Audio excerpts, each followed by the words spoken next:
change the world? Start off by making your bed. If you make your bed every morning, you will have accomplished the first task of the day. It will give you a small sense of pride, and it will encourage you to do another task, and another, and another. And by the end of the day, that one task completed will have turned into many tasks completed. Making your bed will also reinforce the fact that the little things in life matter.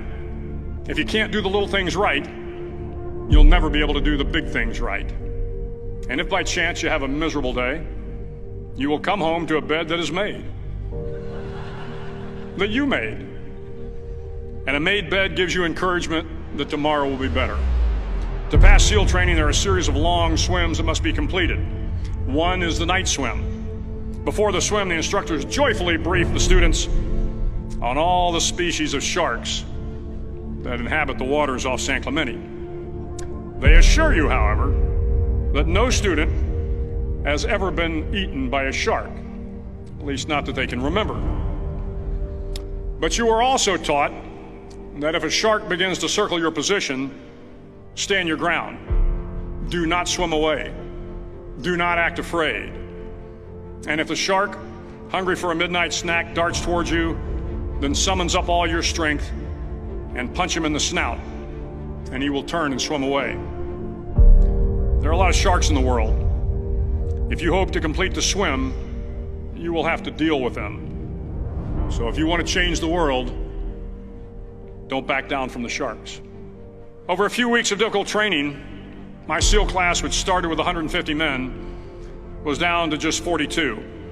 There were now 6 boat crews of 7 men each. I was in the boat with the tall guys, but the best boat crew we had was made up of the little guys, the Munchkin crew, we called them. No one was over 5'5". The Munchkin boat crew had 1 American Indian, 1 African American, 1 Polish American, 1 Greek American, 1 Italian American, and 2 tough kids from the Midwest. They out-paddled, outran, and outswam all the other boat crews. The big men in the other boat crews would always make good-natured fun of the tiny little flippers the Munchkins put on their tiny little feet prior to every swim. But somehow these little guys from every corner of the nation and the world always had the last laugh, swimming faster than everyone and reaching the shore long before the rest of us. SEAL training was a great equalizer. Nothing mattered but your will to succeed, not your color, not your ethnic background, not your education, not your social status. If you want to change the world, measure a person by the size of their heart, not by the size of their flippers. The 9th week of training is referred to as Hell Week. It is 6 days of no sleep, constant physical and mental harassment, and 1 special day at the Mud Flats. The Mud Flats are an area between San Diego and Tijuana where the water runs off and creates the Tijuana Sloughs, a swampy patch of terrain where the mud will engulf you. It is on Wednesday of Hell Week that you paddle down to the Mud Flats and spend the next 15 hours trying to survive this freezing cold, the howling wind, and the incessant pressure to quit from the instructors. As the sun began to set that Wednesday evening, my training class, having committed some egregious infraction of the rules, was ordered into the mud. The mud consumed each man till there was nothing visible but our heads. The instructors told us we could leave the mud if only 5 men would quit.